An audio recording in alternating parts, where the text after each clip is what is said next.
Thanks for joining us.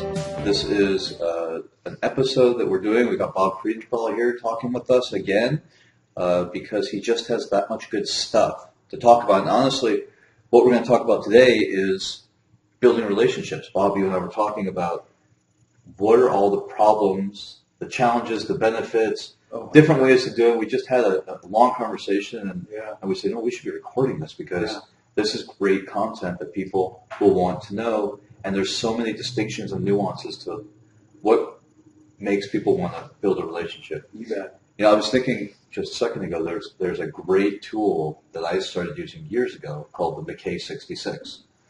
I don't know if you're familiar with that one. Yeah. Harvey McKay, Swim with the Sharks. Oh, yes. So Harvey McKay started out as an envelope salesman, right? And he came up with 66 questions that he asked everybody. And it was to establish the relationship. So there's so many different ways that you can go with this in terms of establishing relationships. You do a 3-touch system. Right. I send out cards, and personal notes and make phone calls. Right. So what is it? What creates a good relationship? What do you think? Well, I think the first thing you have to put into context is time. And my experience is that nobody has time anymore. So that we're all running around like a bunch of chickens with our heads cut off. So how do you condense relationship building? Sales coaches will tell you, or used to tell you, I don't read it up lately, but it takes 3 to 5 to 7 times plus to take somebody from prospect to relationship to sale or referral partner. But again, nobody has time. I had a system that I used to call the 5-touch. Then about 3.5 years ago, I went to watch a guy named Ken Cragen, who, unbelievable, publicist, promoter. He's the guy that did We Are the World with Michael Jackson and Kenny Rogers. And he has a system that he calls the Power of 3. And his philosophy, his belief is that you can take somebody from prospect to relationship in a 30-day period. The trouble that we all go to networking events, mixers, right? And we come back with a stack of cards like this, and where do those stack of cards go? They go in a drawer. Right. And we never get back to them, and yet there's some people in those groups, those meetings that you had, that are absolutely choice grade A beef for turning into a relationship. But we get, we've got an ADD society, because we have too much being thrown at us at the same time. Isn't that what happens? Yeah, totally. So what do you do about it? Well, I created a software called the 3-touch system, mimicking what Ken Cragen has done with his Power of 3. But I put it in software form, and it's rather interesting because you have to do something with an individual in that 30-day period. So the first thing you're going to do is you're going to meet and greet. You're going to have a conversation. You're going to ask about them, not talk about you. You're going to ask about them and all, what are their problems? What are their challenges? What keeps them up at night? What's their pain? And if you do that, you're doing the right stuff. Right. So find out about them. And at the same time, I find out a little bit about them in terms of who they are. Most likely you meet people at a lot of networking events. And so I have a questionnaire that I put together of people. 1, do they want to grow their business? Are they willing to network? 3, give referrals. 4, expertise in the field. And 5 is would you recommend them? Find out what their zip code is and who they want to meet by profession. That goes into an algorithm software that I built that people call the Match.com of the business world. So jumping forward, what happens in the 3-touch? So you meet and greet, you ask a few appropriate questions so you can send them an introduction or referral to somebody they want to meet. So you do the meet and greet, and a week later you use our software to create that introduction to somebody they want to meet. All of a sudden, that individual's head is turning because you just did something that most people don't do. You're helping them grow their business, right? So you use the software, it creates the introduction, And then a few days later, a week later, just follow up to see how did that introduction / referral go. Was it of any value to you? And if it was, great.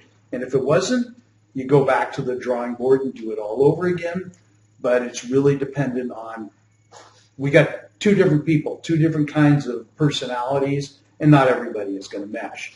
But if they're high-rated people in our system, there's a more positive potential there. Third thing that I always recommend is calling them back up and saying, hey, why don't you go with me to this networking event, this mixer, something. What it shows is that you're trying to build a relationship, and our software has a tracking system that keeps you on track. So when you tell me in the 3-touch system that this is an individual that you want to build into a relationship and you're following the steps, great. If you're not following the steps, I call it a nag software. It's going to nag at you. You're telling me that this is a person that you want to build in a relationship. But how do people know? How do people know even on day one that they want to build a relationship? Well, that's a great question. I think that's where our conversation started today. That's a great question. We have so much technology. We have tools. We have books. We have systems. We've talked a little bit about focus group marketing this morning and how to effectively implement that. Yep. We've talked about building content, but really we started getting down to how do you even know what's a good relationship? I've set up rules for myself, and two very simple rules, and this is how I qualify my relationships. I don't work with any jerks. And so if anyone even gives me a hint that rubs me wrong, I stop. Yep. Because there's so many people to meet. Right. And I don't have a problem meeting people. Right. Right. So if they're not a jerk, yep, and we like each other, and you can tell right away, you can tell instantly, like the rapport. And then can we make money together? If I can't identify in the first 3 minutes of talking to somebody how I would make money with them, they go into a tickler file. Meaning they just go into my drip campaign. Yep. And maybe somewhere down the road, we'll be able to make money together. But if they're not a good person, if I don't connect with them instantly, right, and I can't make money with them in 30 days or less, there's a waste of both of our time. That's how I qualify. But how do you qualify people? Like what makes you decide to get into a relationship with somebody? That's such a great question, because at the end of the day, you really don't know. It's my wife for over 30 years has been trying to tell me first instinct, teach me first instinct, and that's a crapshoot. So, but if you have a basically good feeling about that person, put them in the 3-touch and just follow through. Is that person going to help you make more money? That's, everybody says, what's in it for me? Well, that's great. But if it's what's in it for us, that's a better statement, right? Wouldn't you say that? And I think that's where we all have to go. We have to figure out, how is our relationship going to better us as individuals or as a team, as a partner in a world that needs more partners, not less? Yeah. And how do you do it effectively? Well, it's an interesting thing, too. I think about relationships. I think in this digital world that we live in, face-to-face becomes more powerful than it's ever been. Yeah, absolutely. And over the years of studying, I don't know how much money and time I've spent over the last 22 years learning sales and relationship building and all these different things. It really comes down to me to 6 things. Do they know you, like you, and trust you? Right. Can they do it? Is it easy? And does it work? If you have all 6 on any particular product, you're going to have to sell. Yep. Right? So do they like you? Do they know you? Do they trust you? That's all relationship building. That's right. That could take years, right? Nobody has time anymore. Nobody has time anymore, Yeah. but sometimes it's valuable to spend years building a relationship if they're not jerks, in my opinion, Yep. and you're going to make money together. So You and I took years to build our relationship. I mean, it took us 2 years before we started Yeah, working we did. together. You know what? That's absolutely right. Right? That's And, right. and I said to you on day one, I like your concept. I like what you're presenting. So is it easy? Do I like it? Does it work? Can I do it? Does it work? Yeah, I got all that right away. But you and I didn't have the relationship. That took time. But once we got the relationship, which didn't take us long once we started working together, probably within 3 months, we were friendly. Right. We had become professional friends. Right. But since then, it's been an ongoing conversation of how we can improve each other's business. We've actually become accountability partners. Right. We help each other all the time. I pay you for your services. You pay me for my services.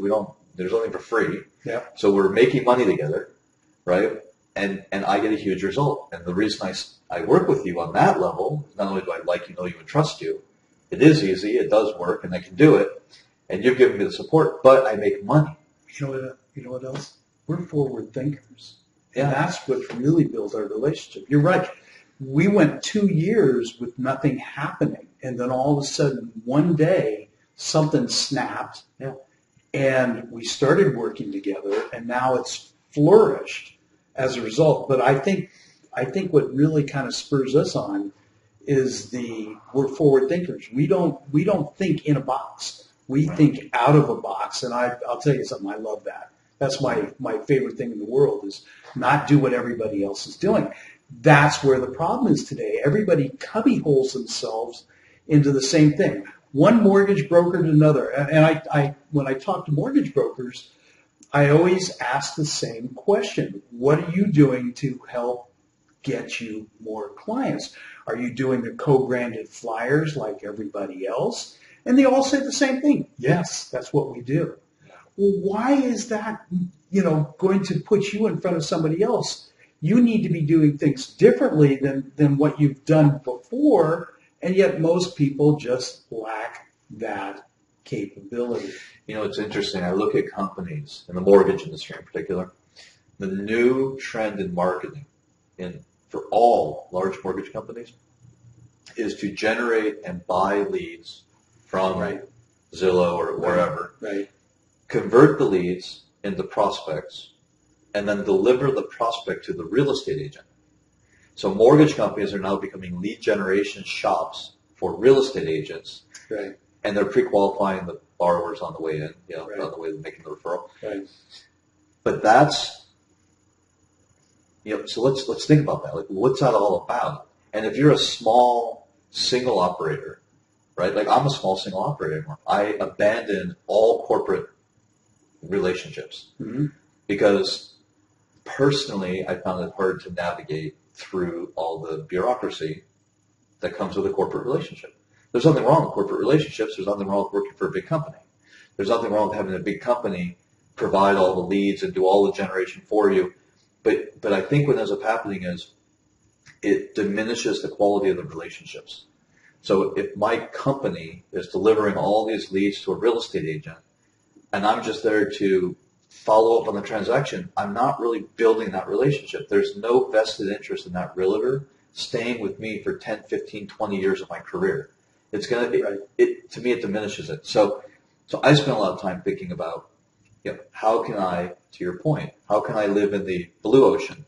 There's that old book, Blue Ocean Strategy, which is a great book about this concept, right? You got the blue ocean and the red ocean. The red ocean is where everyone's getting slaughtered. Everyone's doing the same thing, and they're all clamoring for the same lead, and it's miserable, right? I do some business consulting work, and I act as a business manager periodically for my out-of-state clients instead of a loan officer. So I was doing some research on rates the other day, and I went on lendingtree.com to see about a rate in another state to see if I could help my client out. I'm still getting, it's been 5 days, I'm getting 15 to 30 phone calls a day from these mortgage companies that have bought the lead off of lendingtree.com. Yep. And they're all doing the same thing. First of all, most of the people, I'd say 70% of the people I've spoken to are rude. And they're asking me, and they keep me on the phone for 20 or 30 minutes at a time to take the application. I tell them up front, I'm not applying, I'm not giving you my credit, I'm only here to find out what the rate is. I have all the details that you'll need to give me an accurate rate. And they hound you to death. And they have, well, not only they hound me to death, but some of them are just telling me, right, we don't do our business that way. If you don't let us pull your credit report, if we don't coerce you into filling out the application after we've wasted 20 minutes of your time, we're not going to give you the information that you asked for to begin with. So my impression of those big companies as a consumer now, as I sit in the consumer seat, is that they are controlling, irritable, and without integrity. Because they wasted my time and still didn't give me the information I needed, and they didn't leave me any value. Now they're inundating my phone and my email with worthless information that I can't use. So none of it was what I asked for. The other 30% that gave me the information, loved it. Was so appreciative, took 3 minutes, they gave me the information I needed, and now I want to be in a relationship with those people. So I think the point is, and we're kind of talking through this to create the distinctions, like what creates a relationship. A lot of times creating a relationship is just leading with the open hand. And you and I have always been that way as far as I've known you. Right. You know, what can I give first to make things a little bit easier? How can I help you? How can I help you first? That is the right? number one issue is how can I help you? Yeah. This is where people and you don't create a point of distinction when you're doing what everybody else is doing. I've always succeeded because I was ahead of the market. And people, you don't want to be a follower, you want to be a leader. So that's why I created the 3-touch system to help people do something differently than what they did before. Well, there's a great explanation of this, and it's what we call, and I'll screw up the terms, but conceptually, you have the early adopters, which is what you're talking about. Right. Those are the people that go out and buy the first iPhone or the next version of the iPhone immediately. Yep. They don't care about the bugs. That's right. They want to know what the newest technology is, what the newest thing is. Right. But that's only like 10% of the market are early adopters. Right. Then you've got, the next 45 or 50% of the market. Where everybody jumps in. Where everyone is a follower. Yeah. They've seen the early adopters who then become sneezers. Right? First they adopt, then they start telling everyone they know how great it is, and they start spreading the virus. And this is Seth Godin concept. Right? Seth Godin is one of the greatest marketers ever. Right. So they start sneezing and telling everybody, and then you get this middle section, which is a huge section. That's where your market is. Right? And then you have the late adopters. And the late adopters are not ever going to make a lot of money for you as a business owner. They're not going to make a lot for themselves. They're not going to make, but that's okay. Because it's just everyone's got something, right? Yeah, right. So where do we want to be is the question, right? Your market is in the middle 50%, say. And these numbers are slightly off, but say the middle 50%. The top 10% that are the sneezers, and they're just at the beginning of the bell curve. They're the early adopters. That top 10%. So where do you want to be? You want to be with the early adopters? Is that who you want to build your relationships with? Or do you want to be with the middle 50% and build your relationships there and then give them social proof by using early adopters as, look at all these people that already are using it, and I know you like you and trust you and you feel the same about me. Let me give you what they already know. Where do you think the better relationships are? Because it can go in reverse. Yeah. Right? If you build a different marketing plan and you go after the early adopters, right, then they become sneezers of your service. That's true. Right. So now you've got a whole silent sales force talking about, and that to me is where YouTube and all these social media sites, that's where all that comes in. If you can get the early adopters to watch your content on YouTube or wherever you put it, then they will share it. That's how you create viral. Right. Yep. Exactly. So again, who are the early adopters? So in my business, first of all, I'm not an early adopter. I'm not. I force myself to learn things. Oh, that's why you're hanging out with me. So that's a good point. So that's what I do. I hang out with early adopters, right? Because I believe one of my strengths is understanding how to go from early adopter to mainstream. Right. Right. So I'm able to provide that bridge into the mainstream and help early adopters. Because a lot of early adopters are like the new shiny object.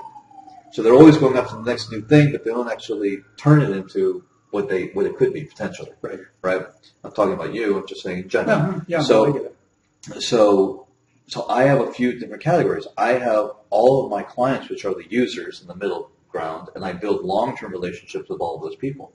That's where I spend most of my time. And then I have maybe 5 early adopters in my life. And those are the people that are bringing new concepts to think about. Those are the people that are sneezing about the bridge that I teach them, because I give them that tool to get from their small group to the bigger group, right? Well, you have to explain to people. I mean, that's such a great understanding how you just described that you go from the early adopter, but your real key in this is you want to be just right after the early adopter because you recognize what they have found. Right. And this is the part that I'm trying to have so much influence on people. Oh, itchy nose. So much influence on people that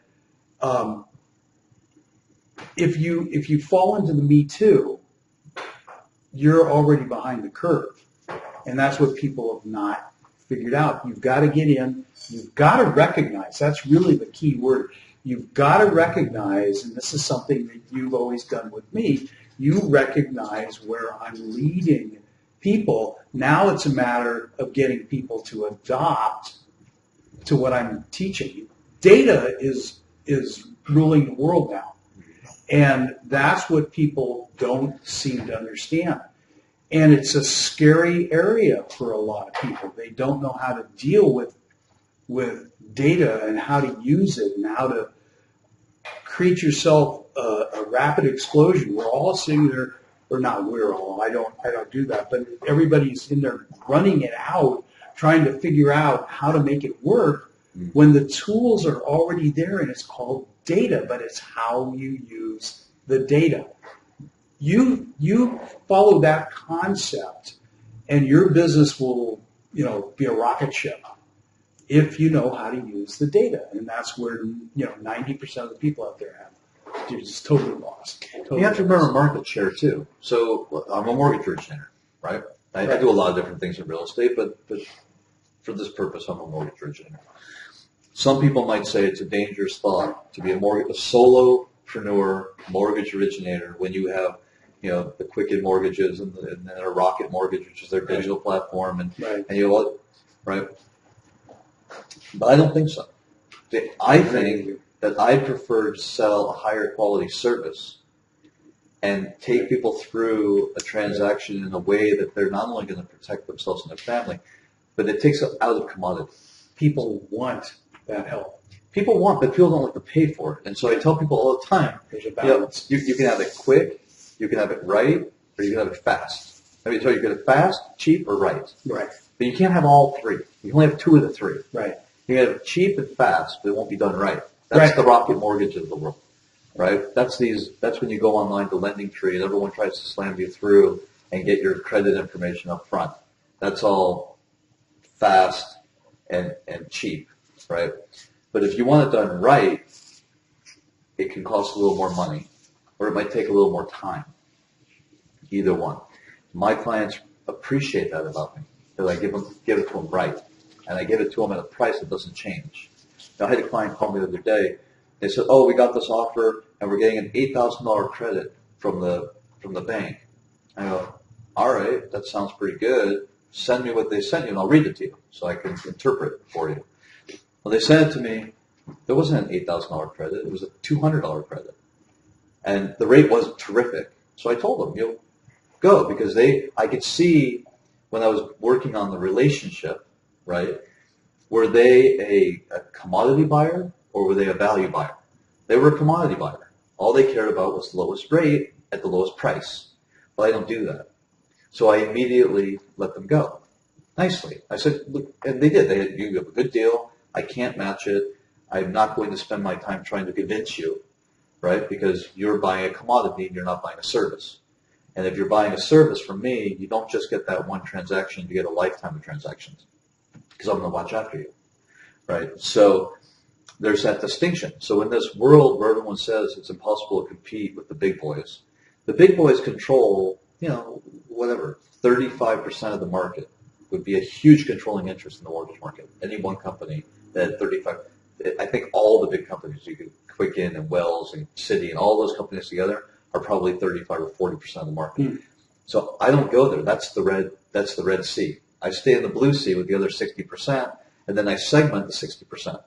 So what's that mean in numbers for me? If I can segment it down and only be working maybe 10% of the total market, and out of that 10%, I only get 1% of the market. Still a big number. To me, I'm only going to do maybe 150 transactions, but I'm going to give great service. I'm going to make all the money that I need to protect me and my family and to be able to give back to my clients, right? So they benefit too of my success. And I don't have to worry about people that are jerks who I can't make money with, right? So, but that took a conscious effort. It took me years, right, to emotionally and intellectually drill down to that small of a market segment and not to be panicked because our business is feast and famine. You know, rates Right. go up, rates go down. Right. People will jump ship to this commodity. And I'm getting slaughtered right now right, because rates went up and Bank of America undercut the market. I can't compete with them, and I don't want to. So I thought, oh, that's fine. So I serve my clients better at a higher level, and I do the best I can, and it all equalizes over time. Right. So, yeah, I think that in any business, identifying who's your client? Who's your client? Yeah, Right. who do you want to build a relationship with? Right. And who are you actually going after? And don't be afraid to create a smaller segment. Because in the niche is where the details are. Right. In the niche market. Right. Right. No, I love it. I love it. Well, you and I have always thought Yeah. on the same plane. Now it's really how can we help other people to think, gee, it's a little egotistical, I guess. Yeah. And I like where you're going with that. I don't look at it like I want them to think like me. No, right. No, I want didn't them mean to apply that. Yeah, that's why I'm creating a distinction. I think what you're saying is we want people to value the bridge. Right. Right? So I have a bridge that takes early adopters to mainstream. You have a bridge that takes mainstream and gives them early adopter tools and technology so that they can reach more people. Well, I've never, that was a great expression because I've never really thought of how, that's a great way to put what I'm trying to do with people. So thank you very much. I appreciate that. Yeah. That's really what you're trying to do. You're trying to get the mass, the 50% in the middle, to understand how to use technology, social media technology You might specifically. write that down. And you don't have to. We have it on video. Oh, right. So you're trying to take the mainstream 50% and teach them that there is a tool or a bridge that will instantly put them as an early adopter without all the thinking and emotions that go into being an early adopter. So you're not trying to convince them to think like you. You're trying to give them your thinking so that they can get a better result with less effort. Yeah, Faster. I was thinking that's part of everybody's DNA has something, right? Of course. So my DNA is the early adoption DNA, and I've always led the path from the computer industry and then into the internet and then the segments of the internet and into social media, and I see the writing on the wall. I got into the internet when there was only 12 million people on there, and I told my business partner, I said, I'm bailing from the computer industry. I'm going to be going full bore when there was only 12 million people. Now there's 3.5 billion people on the internet. So, boy, I don't think I was wrong, was I? No, I think you were right. Yeah, it's an interesting thing. You and I have been talking about, for your platform, converting it into a way that you can reach the masses more easily. And again, this is that bridge that I provide. Right? So when I'm not doing mortgages, I'm doing business consulting. It's where do I create the bridges and where can I create the easier path? Right. But it is something that everybody needs because, Well, yeah, you have a choice. I mean, here's the problem. If I ask probably 90% of the people out there, are you making enough money? They are probably going to say, yes, they're not. And if you don't adopt change, you're not going to be growing your revenue. You're going to, at best, try to keep it stabilized, but that won't happen because as technology continues to advance on us, there's better, easier, faster ways of doing things, and you can't be doing it the same old-fashioned way. And this is what I'm trying to teach people. If you just keep doing what you've been doing day in and day out, you're going to be standing on the freeway watching all the cars pass you by. Yeah, it's true. Yep. It's true. Yep. It's interesting. I think we're talking about relationships. That's where it started. Yeah, that's where it started. But it's also, you go into relationships and we're creating this distinction of how do you know what a good relationship is. Right. The people in my business that have helped me the most, my relationship with them now is approaching an average of 10 years. Wow. So, you and I are going to be business partners and friends for many, many years. Yeah. Right? Yeah. It's already been 5 or so. It took us 2 to get going. Yeah. And now it's like, it's a support system. It's like you said, an accountability partnership. It's a business partnership. It's a friendship. It's all these different things wrapped up in there. So for me, I think you have to think about relationships also in terms of the result and the age of your company. Right. So, if you're 72 years old and you're a CPA trying to build your company, that's a tough situation. Right? Yeah. That person almost needs your services more than anybody because because you cut the relationship timeline by 30%. Well, that one client that we both know of is this gentleman's like late 60s and still trying to survive as a CPA, and it's just getting him to adopt the change. Yeah. And CPA is changing. CPA is a targeted business right now. Oh my God! Everyone, all the millennials and all the younger people are going online and using Quicken or QuickBooks or all those to file their taxes, TurboTax, etc. Right. And so a normal CPA who's trying to serve the masses who don't have a specialty need. Yep. Like, there are some CPAs that only do meetings in front of the IRS. Right. That's a specialty. Right. And you're getting paid a lot of money to do that. If you're not in that category and you're just trying to serve the masses, Intuit and Quicken and QuickBooks and all those different TurboTax has taken 25% or more of that market already, and you're just going to get more of it. Yeah. Because people want to do it on their own. So what do? Right? You better make the shift, or else, right? This goes back to that. Better make the shift. If you don't, you're going to live out your days struggling. That's right. That's not what you want to do. So what's a guy like that need? A guy like that needs somebody to hold their hands. They need someone like that. They need a sneezer. Right. Maybe. They need to spend time building relationships with early adopters and sneezers. Now, in this case, the early adopter is not adopting a new technology because the guy's doing the same old CPA work. Right. But the early adopter can also adopt a new relationship.